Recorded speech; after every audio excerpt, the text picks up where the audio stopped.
Good morning, beta. In our previous lecture, I have taught you so many methods of separation that depend upon the components of the mixtures.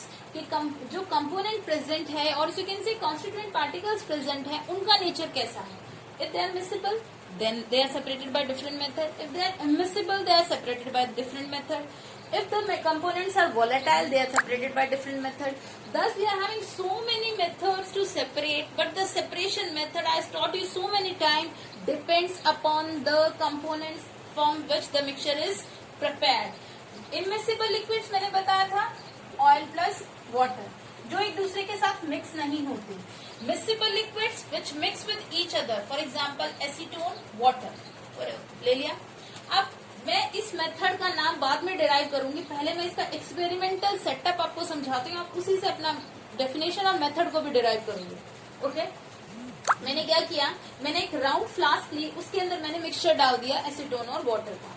यहाँ ये temperature लगा हुआ है, इसके अंदर thermometer लगा हुआ है टेम्परेचर मेजर करने के लिए. मैंने जैसे इसको बॉईल करना स्टार्ट किया, ये बॉईल होता है, तो ये जो दोनों लिक्विड्स हैं they are having different boiling points. Acetone is having 329 Kelvin and water everyone knows it is 373 Kelvin. Okay. अब जब बॉयल होना स्टार्ट करेगा तो पहले कौन बॉयल होगा, एसीटोन बॉयल होगा. Acetone will boil. जब कोई चीज बॉयल होती है तो वो वेपर्स में कन्वर्ट होगी. और ये पता कैसे चला कि मुझे 329 केल्विन रीच हो गया? Because of this thermometer. Thermometer बताएगा कि अब जो भी वेपर्स बन रहे हैं वो एसीटोन के बन रहे हैं, not about water. These vapours will move from है, ये यहाँ से मूव करेंगे.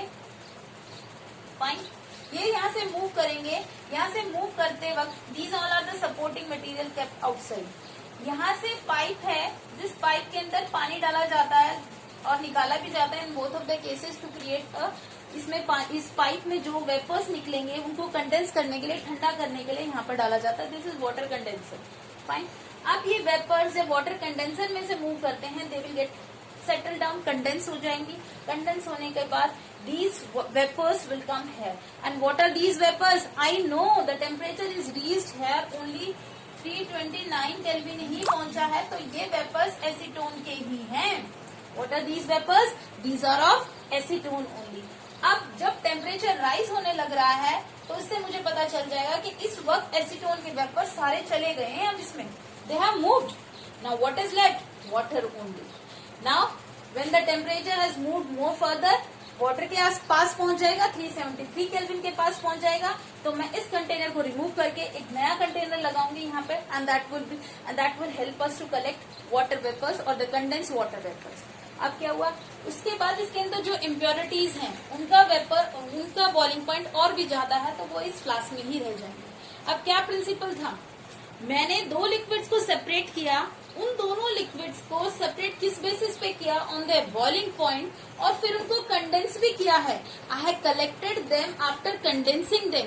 That means the process in which the two miscible liquids are separated from each other on the basis of the boiling point and condensing. उनको condense करके, तो उस process को बोलते हैं distillation. What is it? Distillation. Process की definition भी आ गई है और मेथड मैंने आपको समझा दिया है ना. अब इस केस में क्या हुआ हमारे पास कि इस केस में मेरे बॉइलिंग पॉइंट जो थे दोनों के, एसीटोन के भी और वाटर के भी, इनके बॉइलिंग पॉइंट में वेरिएशन थी, थोड़ा सा गैप था.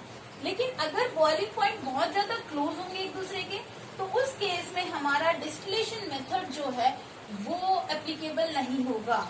अब ये कौन सा एग्जाम्पल होता है, ये होता है हमारा पेट्रोलियम के केस में. पेट्रोलियम के अंदर जो भी बाय प्रोडक्ट्स प्रेजेंट होते हैं, for example butane is there, for example this LPG gas is there, so many hydrocarbons are there. और उन हाइड्रोकार्बन्स का जो बॉइलिंग पॉइंट है ना वो लगभग एक दूसरे के आसपास ही होता है. किसी का 273 है, किसी का 280 है, किसी का कुछ मतलब कि बहुत नियर बॉइलिंग पॉइंट्स होते हैं. तो उन केसेस में हमारे पास जो हमारा डिस्टिलेशन मेथड हो वो एप्लीकेबल नहीं होता. तो उस केस में हम यूज करते हैं फ्रैक्शनल डिस्टिलेशन.